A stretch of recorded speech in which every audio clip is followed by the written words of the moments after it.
comportement professionnel et grâce admirable.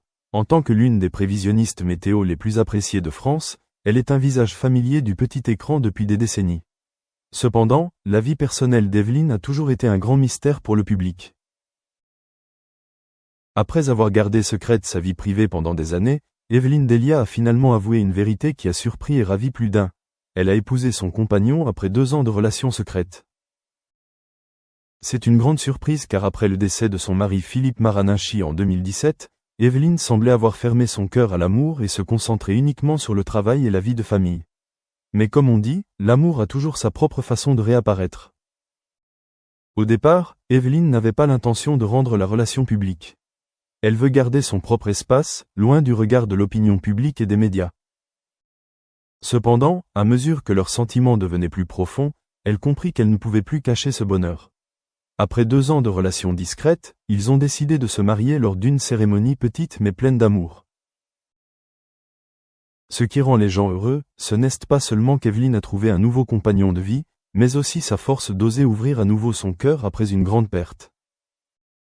Ceux qui l'ont suivi savent que Philippe Maraninchy était le grand amour d'Evelyne, quelqu'un dont elle parlait toujours avec respect et gratitude. Ils sont ensemble depuis plus de 50 ans, partageant de nombreux hauts et bas de la vie. Perdre son partenaire fut un grand choc pour elle, et personne ne pensait qu'Evelyne serait capable d'aimer à nouveau. Mais la vie est pleine de surprises. Pendant ce moment de tristesse, un homme est apparu, restant tranquillement aux côtés d'Evelyne, la réconfortant, l'aidant à retrouver la joie de vivre. Pas une relation qui brûle dès le début, mais un sentiment qui se construit progressivement, à travers des conversations sincères, à travers des moments simples mais significatifs. Lorsqu'Evelyne a décidé de rendre ce mariage public, elle a reçu d'innombrables bénédictions de la part de ses amis, de ses collègues et du public. Tout le monde a compris qu'elle méritait d'être à nouveau heureuse et que l'amour n'a jamais de limite de temps ou d'âge.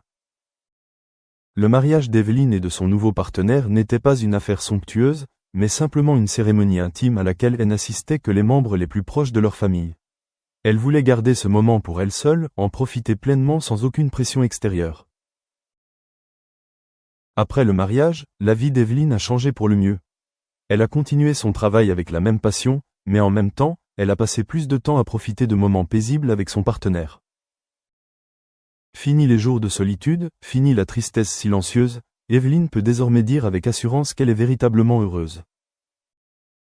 Malgré la perte et la douleur endurée, Evelyne Delia a prouvé que la vie a encore des miracles qui l'attendent. Elle a courageusement embrassé un nouveau chapitre de sa vie, un chapitre rempli d'amour, de partage et de joie. Et surtout, elle nous a montré que, quel que soit l'âge, l'amour est toujours la chose la plus merveilleuse. Après qu'Evelyne Delia a officiellement annoncé son nouveau mariage, le public et ses fans de longue date n'ont pu cacher leur joie et leur émotion. La vie d'Evelyne a connu des hauts et des bas, mais le fait qu'elle ait trouvé un nouveau compagnon dans ces dernières années témoigne de sa force, de sa persévérance et de sa croyance au véritable amour.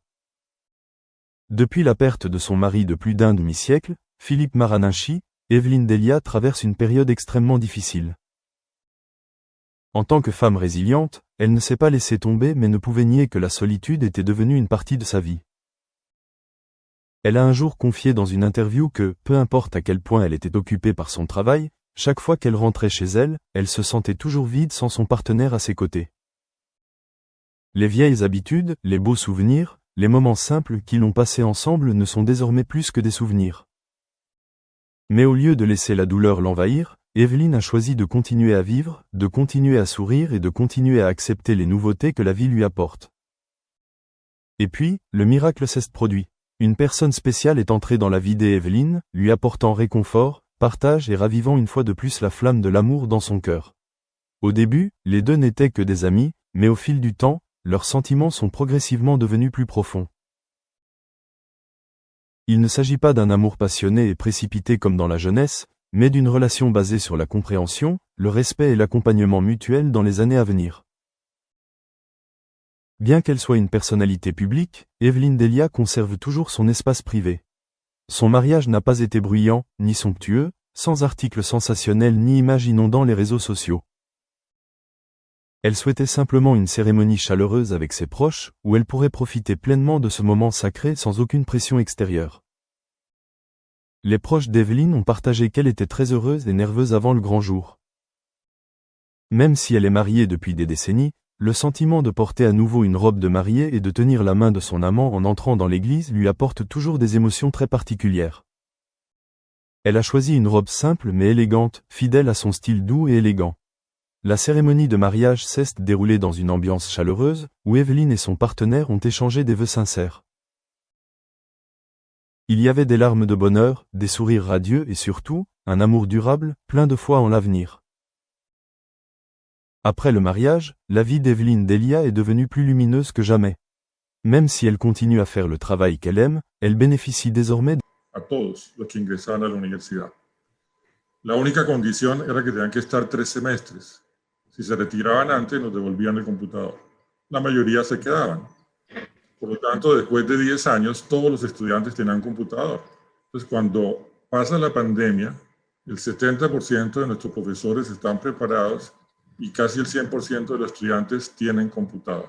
¿Qué problemas tuvimos? Había algunos jóvenes que no habían reclamado su computador, entonces se los mandamos a su casa. Y había bastantes que no tenían problemas de conexión. Entonces compramos los kits de conexión y se los donamos.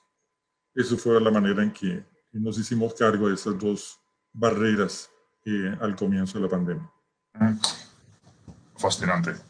Gracias. Volveremos además a los kits y a cómo se conectan esos ordenadores. Volveremos a eso. Pero quiero dar el paso a José Falomir, el presidente de la Universidad Regional del Norte, en México, que también es el presidente del ARCA Educación Universidad Digital. José, ¿cómo han sido los últimos 15 meses en su centro? Mira, nosotros tuvimos la ventaja de que nacimos digitales. Nosotros hace 6 años ya empezamos la aventura digital y la verdad es que hemos hecho énfasis en 3 áreas fundamentales. Esta parte lo que nos ha permitido navegar de manera, digamos, adecuada, ¿no?, en estos tiempos, y la verdad pues nos ha dado hasta cierto impulso. También hemos ayudado a algunas otras universidades a este tránsito, ¿sí?, de la parte presencial a la parte mixta a la parte virtual. Fundamentalmente nosotros nos hemos concentrado en 3 áreas fundamentales para hacer que esto sucediera. La primera es el diseño instruccional, ¿sí? Hemos sido cuidadosos en tener un diseño instruccional adecuado a los medios digitales, digamos que con precisión milimétrica, para que el estudiante pueda saber perfectamente qué tiene que hacer, cuándo lo tiene que hacer, cómo lo tiene que hacer, qué tiene que entregar, cuándo lo tiene que entregar. Ese es un área que hemos cuidado muchísimo y nos ha dado unos resultados muy buenos.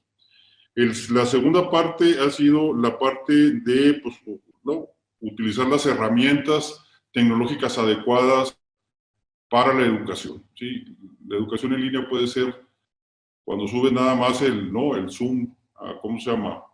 O los maestros lo subes al Zoom y a los alumnos, se puede volver muy tediosa y sumamente frustrante. Entonces hay que utilizar muchas herramientas que te permitan la interactividad entre el maestro y el alumno. Entonces nosotros también tenemos mucho cuidado en desarrollar o adquirir herramientas que nos permitieran esa interacción continua entre el maestro y el alumno. Y tercero, la